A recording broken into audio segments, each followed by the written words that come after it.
はい、皆さん、おはこんばんにちは。ジャレットです。実はね、日本語を勉強して始めた時は、もう8年以上前なんですけれども、いやー、でも AJATT というと、2年寸前ですね。はい。もうすぐ、2年記念が来るんですけど、というわけで、ちょっと息抜き動画ということで、僕の日本語が一体どこまで上達したかっていう動画を作っていきたいと思います。はい。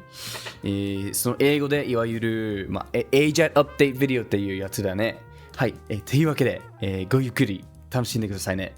Hey, alright, so real quick before we get into the video, I did want to talk about my goals and how they've evolved throughout the years. So 8 years ago, when I got into Japanese, I wanted to be the guy who could watch anime without subtitles. I just thought that would be so awesome. But then, when I started, and this was in high school, mind you, I got an awesome opportunity to travel to Japan.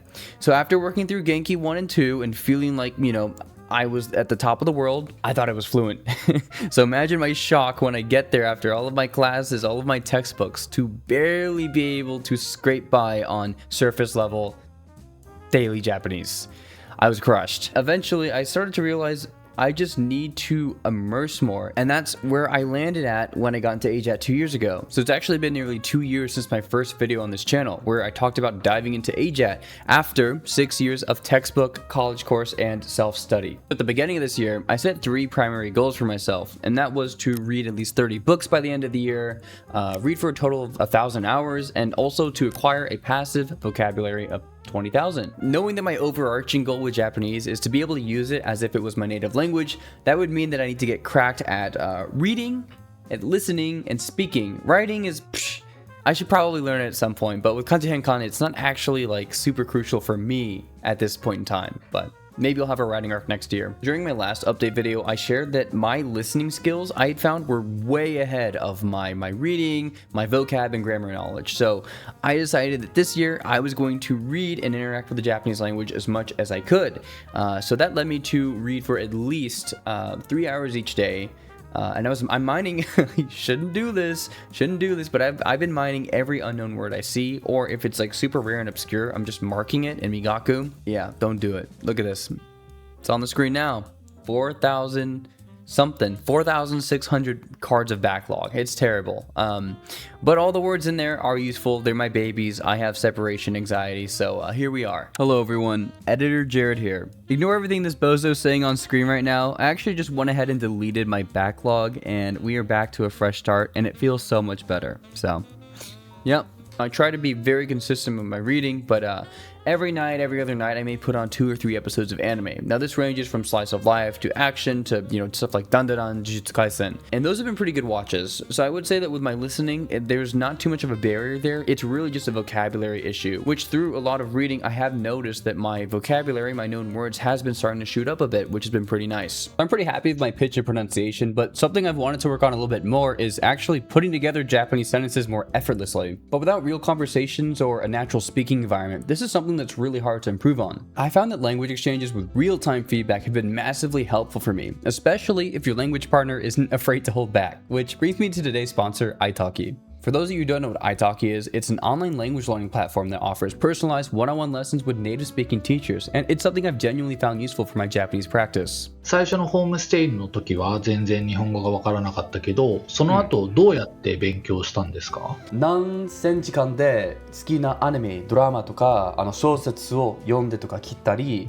ちゃんと日本語のなんかイントネーションとかいろんな言葉のニュアンスとか把握してから、もっと日本人ネイティブのように話せるようになるメソッドなんですけど、I found that this is exactly the kind of speaking environment and personalized practice I was looking for. Reading, listening, and grammar are all important, but at some point, you need a real place to actually speak. That's the gap most learners hit. They study Japanese, but they never actually use it. With italki, you're practicing Japanese through real-life conversations with real-life speakers, the kind of Japanese that appears outside of textbooks. The teachers on italki create a space where you can actually open your mouth from day one. No pressure, no judgment, and that matters more than most people realize, especially as a complete beginner. One thing I really like is how easy it is to find the right teacher for your level, goals, and interests. You can even use italki's AI assistant to help narrow down your search. If you want conversation practice, JLPT prep, or a teacher who speaks your native language to ease you in, it's all right there. Another big plus is the flexibility. You pay per lesson, so there's no subscription or lock-in, which makes it easy to fit into your budget and schedule.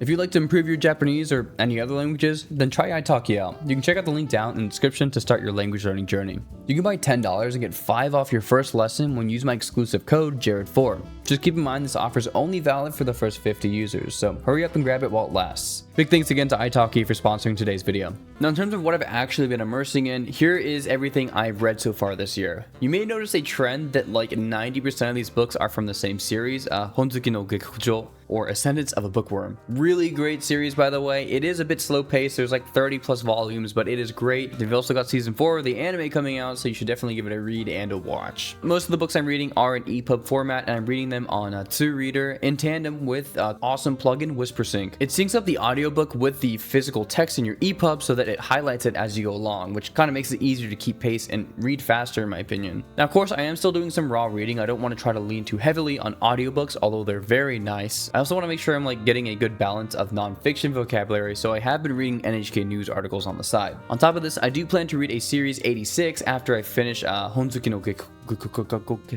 no Ascendance of a Bookworm. It's a light novel series that has a lot of artillery, war vocab. I just think that I've been getting really comfortable with the isekai and like fantasy vocabulary that I want to try to branch out into other genres. I think with all the hours I've been putting in this year, I've gotten more comfortable with vocab density, so being able to comprehend and process more words per hour. I kind of graphed out my average reading speed throughout the year here, so you can see it actually trended up quite nicely, and this is just across all mediums, so that is both visual novels, light novels, and just books in general. A lot of words I struggle with or just wasn't quite getting the nuance of, I found now that they just feel natural to me. And with the content I'm reading, depending on what I choose to read, I can go sometimes for 30 minutes to even multiple hours not thinking in English, and it almost feels like I'm consuming content as comfortably in Japanese as I would be able to in English. Is that grammatically correct? I don't know anymore. The effects of AJATT. It's a really good feeling, but I think it's also a sign that I need to start choosing more and more difficult content. So I'm looking forward to that, and I really want to make sure that I don't get in the habit of choosing to stay comfortable.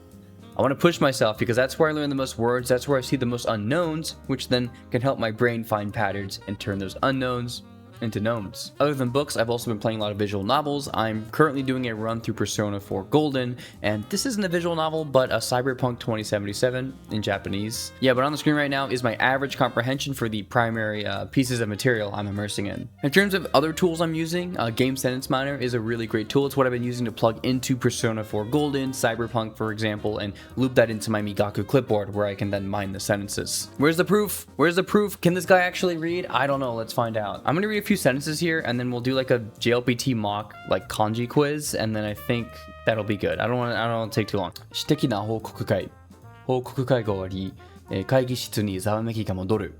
本当にたくさんの報告があり、エーレンフェストが大きく変化していることがよく分かった。皆は表情も明るく退出していく。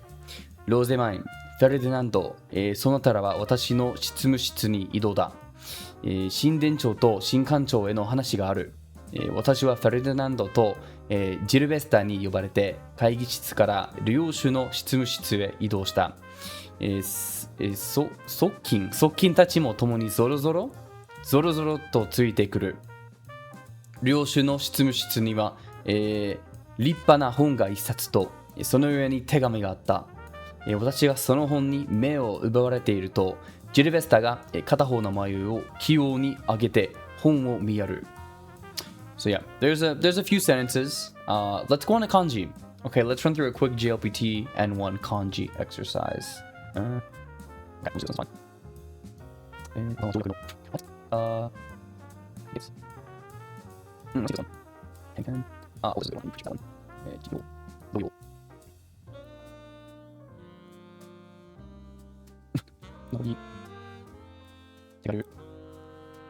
Question 3. Incorrect. Oh, it was Joey. Yeah. Okay, we got that one wrong. Question 12 wrong. It was Mosaka. Because it's in the Mo and Moyo. Okay. Yeah, so 10 out of 12 on that one. Not bad. Let's do another one. Maybe this one would be fun. Bengoshi is a lawyer. Bengoshi, Yanin. Renai. Shushi no. Kawakari wa Shushi no de katai hyoudou. Shushi no. What am I going this one? Shushi no. Okay. Kusuga. Okay. Kusuga. Okay, I see. this one, I think. This one. Yeah. This is no. I know this one. I'm gonna listen though. This is Juji. Juji. Question 9. Nope, it's Rakuno. Cool, so it looks like I got a 9 out of 10 here. So looking at this chart right here from Toggle, we can see that when I do interact with Japanese, less than 10% of that time is spent in SRS, which is great for me. I think since my overarching goal with Japanese is to use it as naturally as possible, then when I do interact with Japanese, I want it to be in a natural format as much as I can. I've really been wanting to treat SRS as something that fills in the gaps and just immerse as much as possible. Get exposure to words and context. The reason I say this so passionately is that you may not know this about me, but I used to be an Anki drone. And the thing is that if you mine a word in the wild, then you make an Anki card for it and you rep it right, but you always see it in that same sentence you mined it from. Some words have nuance. Some people may completely grasp the meaning and acquire the nuance on their first time seeing it. Others may need to see it in multiple sentences before finally getting the vibe or understanding what it means and how it's used. So I found that I started to recognize words in the wild, but I still couldn't quite understand what they meant because yes, I knew the meaning, but the way it was being used didn't quite align with my generalized view of what the word meant. So this year, I made an extra effort to maximize my immersion time and minimize my time in the SRS. I'm still doing 25 new words a day, which, oh yeah, one of my other goals for this year is to manten the N1. Once again, super high bar. I don't know if it's gonna actually happen, but you know, it's nice to aim high and shoot slightly lower. I don't think that's a thing people say, but now when it comes to speaking, I am actually planning to do a whole output arc next year where I try to, you know, start off the year at wherever I am and hopefully get as close as possible to my end goal by the end of the year or whenever that may be, right? It could be 2, 3, 5, 8 years, who knows? But in the meantime, since I have been focusing primarily on immersion, I have been doing shadowing and chorusing. So if you guys aren't familiar with shadowing, that's just repeating after someone in your target language, and chorusing takes that a step further.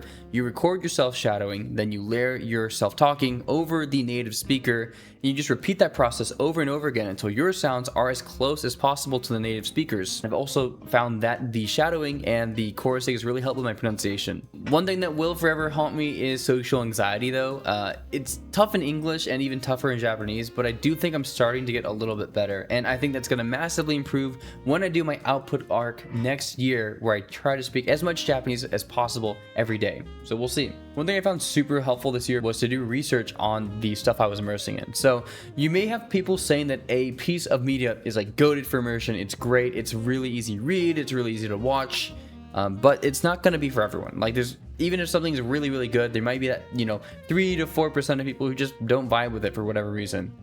So I found that even if something is recommended to me and it's very good objectively, I still like to look into it and see, is this something that I would be interested in? Like, could I see myself sitting down and investing, dozens of hours into this and coming out of it happy? I found that extra step really helped me get hyped up for what I was gonna immerse in and helped it make the process much more enjoyable. Another thing that really helped me was time boxing. So reading for, let's say, 50 minutes, then getting up for 10, taking a little walk, grabbing a drink, right? This didn't work as well on live streams, so for anyone watching this video who tunes into the study with me live streams, I've stopped doing the time boxing / Pomodoro timers. I just yap too much with the chat. One thing I didn't find helpful was, trying to meet a quota, trying to hit that 4 hours, 5 hours a day of immersion, and staying up late and losing sleep. I would say that sleep is probably your best tool for immersion. It recharges your brain, which is the very thing that is trying to learn a new language. So rest up, rest properly, and don't do what I do and get like 3 hours of sleep on average. It's terrible. One thing I'd like to mention about speaking really quick is that I did recently do a trip over to Japan. I also documented the whole thing. Feel free to check out those videos down below. But I did find that speaking was so much easier this most recent trip than even, I think I went like a year ago, a little over a year ago, and it was so much easier. All the words came to me more naturally. I was able to interact with Japanese people in all sort of situations, whether it was renting a car, talking with attendants, starting conversations with random people on the street, even getting interviewed by a news outlet. Like, that was crazy to me. Overall, I think I've gotten a lot more comfortable with speaking, and that's mainly because my vocabulary is going up from reading. I also want to make these videos a space where you can share your own language learning updates and achievements, so feel free to leave a comment down below. And thank you to these wonderful channel supporters as always. If you'd like to see your name up here, you can do so by joining down below as a member. And feel free to join our Discord. We have hundreds of motivated learners just like you waiting to connect. So as always, keep immersing, keep learning, and keep reading. And I will see you guys in the next one. Bye.